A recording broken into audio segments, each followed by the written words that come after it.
تازہ ترین ویڈیوز کے لیے چینل کو سبسکرائب کر کے بیل آئیکن اور آل نوٹیفیکیشن پر کلک کریں تاکہ آپ کو ملے ہر اپڈیٹ سب سے پہلے۔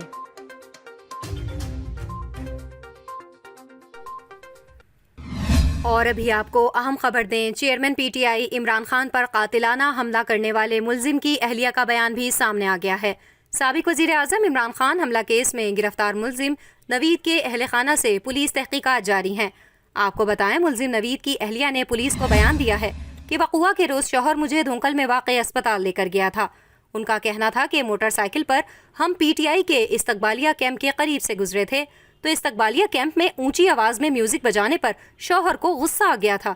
ملزم کی بیوی کا کہنا تھا کہ نوید نے بڑبڑاتے ہوئے میوزک بجانے والوں کو برا بھلا بھی کہا تھا۔ خیال رہے کہ گزشتہ روز وزیر آباد میں عمران خان پر ہونے والے قاتلانہ حملے میں پی ٹی آئی چیئرمین سمیت 13 افراد زخمی جبکہ ایک شخص جاں بحق ہوا تھا۔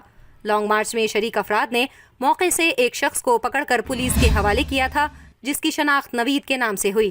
اس کے بعد پولیس نے نوید کے گھر والوں کو بھی حفاظتی تحویل میں لے کر تفتیش شروع کر دی تھی۔